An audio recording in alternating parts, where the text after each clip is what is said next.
Um dia me disseram o que eu deveria ser, um dia me disseram que as nuvens não eram de algodão, que os heróis nem sempre vencem. Foi assim o início da escuridão. A vida de contos de fadas para alguns dura um tempo maior, para mim, esse tempo não passou dos 5 anos de idade. Minha criação não me permitiu viver na bolha dos contos ou na redoma de vidro fora da realidade. Logo na infância, tive que aprender a me defender dos moleques mais fortes e desviar dos covardes que formavam grupos para me agredir, pois o fato de ser filho de policial já era motivo suficiente para apanhar nas ruas. Aprendi que às vezes dava para resolver o problema enfrentando diretamente da mesma forma, com violência. Quando o inimigo era forte demais, dava para comprar um guarda-costas por algumas moedinhas, mas para ser respeitado tinha que impor o medo. Aprendi que não bastava falar, era necessário agir, e às vezes o silêncio era a melhor estratégia, deixando o tempo se encarregar do resultado esperado. Amigos surgiram, e inimigos também, talvez mais inimigos do que amigos. Os caminhos que me levavam a uma vida de paz não me traziam o retorno financeiro necessário para uma vida digna, pois o trabalho com tecnologia da informação não era valorizado. Era a época da internet discada, e poucos tinham acesso. Meus sonhos e projetos foram minados pela realidade da época, onde a tecnologia da comunicação ainda estava engatinhando. A falta de empregos e a desvalorização da mão de obra empurraram muitos jovens para as carreiras militares, onde havia promessas de disciplina, educação, estabilidade financeira e plano de carreira. Embora os salários fossem baixos, ao menos pagavam as contas. Muitos entraram na carreira militar com a esperança de pagar uma faculdade e mudar de vida, outros, com o desejo de crescer dentro da corporação, e uma minoria por amor, iludidos pela imagem heroica dos policiais. Em todos os casos, o cidadão que ingressa na carreira militar sofre um grande impacto em sua vida pessoal. Pessoas se afastam, as festividades se tornam parte da jornada de trabalho e não mais de lazer, e as rotinas imprevisíveis causam problemas dentro do convívio familiar.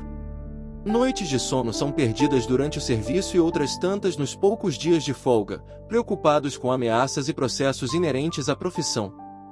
Pessoas passam a odiar o militar sem motivo aparente, vendo nele a mão forte do Estado. Com o passar dos anos, o militar percebe que nada que ele faz muda a triste realidade do país: miséria, fome, corrupção, tráfico de drogas, tráfico humano, tráfico de armas, trabalho escravo, roubo, estupro, violência doméstica, abuso de autoridade, assédio moral, assédio sexual, entre tantas outras mazelas que a sociedade passou a encarar como normais. Que os animais possuem mais direitos que eles. Constatam que os cavalos e cães, utilizados durante o serviço, possuem horários para alimentação e descanso, além de cuidados especiais, ao passo que o próprio policial militar tem que ser superior ao tempo, desconsiderando as próprias necessidades básicas. Vivendo numa bolha de sensação de inutilidade e incapacidade, o militar busca no sorriso de uma criança inocente ou em pequenas vitórias a motivação para continuar a luta. A sensação de que não é capaz de sair da zona de sofrimento domina, e a esperança nos sonhos do passado se perde, junto com qualquer expectativa de um futuro melhor. O militar passa a ser automotivador para sobreviver, buscando reconhecimento em pequenas apreensões de drogas, recuperação de objetos roubados ou furtados, chegando ao extremo de motivar-se a cada morte de criminosos como num jogo de videogame em que a vida não possui nenhum valor, assim como eles enxergam a própria vida. Lembro-me que nos primeiros anos saíamos às ruas como cães ferozes em busca de criminosos dispostos a morrer em confrontos. Era uma forma de impor respeito pelo medo, não era possível conquistá-lo com o que tínhamos a oferecer. Na teoria tudo era muito lindo, no entanto na prática não tínhamos aprendido a ser cordiais nos cursos de formação, a bem da verdade éramos tratados como objetos descartáveis. A cordialidade e respeito existiam apenas nos filmes da Disney. A realidade é exatamente a retratada no filme Tropa de Elite, talvez um pouco pior em alguns casos. Em um ambiente de trabalho insalubre, mantido pela necessidade de ter um emprego para subsistência, o militar enfrenta a insanidade de sacrificar a própria vida por pessoas que, muitas vezes, nem agradecem e ainda falam mal dele. Isso só pode ser explicado pela Síndrome de Estocolmo, um fenômeno psicológico comum em situações extremas, onde a vítima acaba protegendo seu algoz. O mesmo comportamento pode ser visto em mulheres que, apesar de espancadas por seus parceiros, se recusam a abandoná-los. Paga-se um preço muito alto por uma ilusão imposta dentro do seio familiar ou social, em que nos vendem a falsa ideia que os vencedores são aqueles que estudam para passar em um concurso público para ter estabilidade. Porém, ninguém te conta que você pode morrer no primeiro dia de serviço ou até mesmo antes disso durante o curso de formação. Esqueceram de contar que a estabilidade é muito relativa, pois poderá ser dispensado por diversos motivos, inclusive injustamente ao ser perseguido por fazer o certo. Em nossa realidade distorcida, os fortes só aceitam as benesses da lei. No entanto, os fracos aplicam os rigores da lei sem qualquer constrangimento. Fatalmente, tal situação insalubre ocasiona quadros de insônia, irritação excessiva, agressividade, lapso de memória, ansiedade, depressão, síndrome de burnout, esgotamento, além de patologias físicas. Um militar passa a acreditar que não é capaz de fazer mais nada da vida, entrando num quadro depressivo profundo, de difícil tratamento, chegando em muitos casos ao cometimento do suicídio. Aqueles que chegam ao final da carreira, muitas vezes, estão solitários, incapazes de manter relacionamentos saudáveis devido aos problemas trazidos para o lar. O militar aprende a sofrer em silêncio, pois seus próprios colegas o censuram para manterem a aparência de super-homens. Vivem agarrados a uma ilusão de superioridade da qual não se sustenta fora da própria bolha criada nos quartéis, onde são acostumados a impor suas vontades e serem bajulados pelos inferiores. Vivem num sistema imposto à semelhança dos sistemas de castas indiano, onde cada um nasce para servir ou ser servido, onde os inferiores não podem questionar seus destinos e nem vislumbrar sair deles.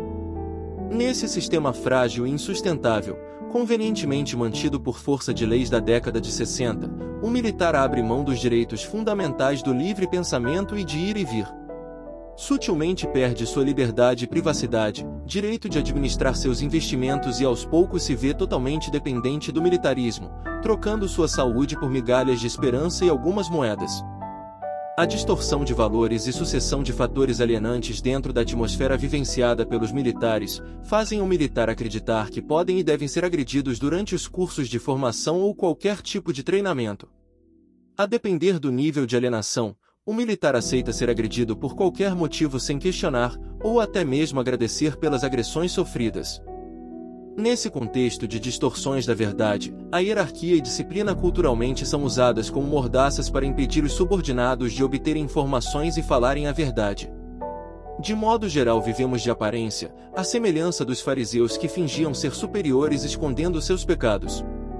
Por falar em fariseu, certa vez, um religioso me disse que eu seria policial devido à minha insistência, mas seria uma experiência breve, e que a espiritualidade me tiraria, nem que eu tivesse que adoecer para isso. Não era nada comum uma pessoa estranha dizer algo tão específico para outra pessoa desconhecida. Dada a especificidade da informação, convivi com essa dúvida até o momento em que fiquei doente e não conseguia um diagnóstico ou solução para meu problema. Não bastaram os inúmeros sinais de que eu estava seguindo pelo caminho errado, precisei ficar doente para remover as vendas dos olhos e enxergar a realidade. Precisei passar pela escuridão, ameaças de morte, tentativas de homicídios, abandono dos amigos e familiares, isolamento, tudo por uma ilusão sem sentido, algo que deveria ser apenas provisório, porém não quis acreditar. Deus tentou me livrar de todas as formas desse sofrimento. Quebrei o nariz quando criança para dificultar qualquer tentativa de teste físico concorrida, passava mal em todas as provas, porém de tanto insistir consegui passar nos testes aplicados e sobrevivi ao curso de formação. Deus, em sua infinita sabedoria e misericórdia, nos dá diversas oportunidades de mudar de vida. Precisamos ter fé em nós mesmos e acreditar no Criador para dar o primeiro passo para sair dos lugares que não nos fazem bem, pois, melhor viver com pouco e ser feliz do que ganhar muito sendo infeliz. Para aqueles que se apegam às Escrituras, por analogia ao caminho da porta estreita, acabam entendendo que tudo que é certo é difícil. No entanto, o caminho do trabalho não precisa ser de dor e sofrimento. O caminho trilhado por Jesus de Nazaré foi uma difícil jornada, muitas foram as tentativas de distrações, tentações da matéria e ataques espirituais e físicos, findando com sua morte e ressurreição. No entanto, ele seguiu até o fim para nos ensinar através do exemplo improvável, a vida eterna, o perdão dos inimigos, a caridade e o amor incondicional. Para nós, simples viajantes nessa terra de gigantes, como dizia a música do Engenheiros do Havaí, onde trocam-se vidas por diamantes, em que cada um é uma ilha vivendo em seu egocentrismo, sem se importar com nada além de si. Nessa terra inóspita de caridade, seguimos o caminho do amor com muita resistência dos desvairados de toda sorte, encarnados ou não, que não desejam encarar de frente a verdade e aceitar os próprios erros em busca de redenção. Apesar de estarmos vivendo temporariamente num planeta de provas e expiações, não necessariamente devemos permanecer no sofrimento. Aliás, o sofrimento nada mais é do que um sinalizador indicativo que precisamos mudar algo em nossa vida. Ele funciona como um alerta. Não devemos viver a experiência carnal em sofrimento para alcançar a felicidade. Já entendemos que a vida em abundância é espiritual e que a vida na Terra é apenas uma breve experiência, onde a felicidade é relativa, pois sentimos as limitações da matéria, bem como os desconfortos do corpo físico. Sabendo disso, apesar da morte do corpo físico, a vida jorra em abundância. Logo, não é matando criminosos que se combate o mal. Isso apenas prolonga os sentimentos de injustiça daqueles que partiram, causando mal ainda maior que reverbera em toda a atmosfera terrestre, gerando sentimentos mórbidos, pois tudo é energia e está interligado. Não percamos nossa fé, somos aquilo que desejamos ser. Não acredite nas limitações que a sociedade nos impõe e na maldade alheia. Deus quer ver nosso sorriso, e se para isso for necessário, Ele nos dará as condições para vencer desafios, seja passando em outro concurso ou abrindo nosso próprio negócio. Assim como Ele me deu a capacidade de passar em um novo concurso de tecnologia da informação sem dificuldades, Deus age em nossas vidas, abrindo portas e derrubando muralhas quando preciso, sempre guiando-nos rumo à felicidade. Nunca desista de buscar a felicidade e de fazer o bem, sempre guiado pelo verdadeiro amor. Que sejamos capazes de espalhar a verdade e o amor de Jesus de Nazaré, iluminando o caminho daqueles ao nosso redor. Nova Venécia, Espírito Santo, 11 de outubro de 2024. Sigamos em paz. Rafael Cremasco Lacerda.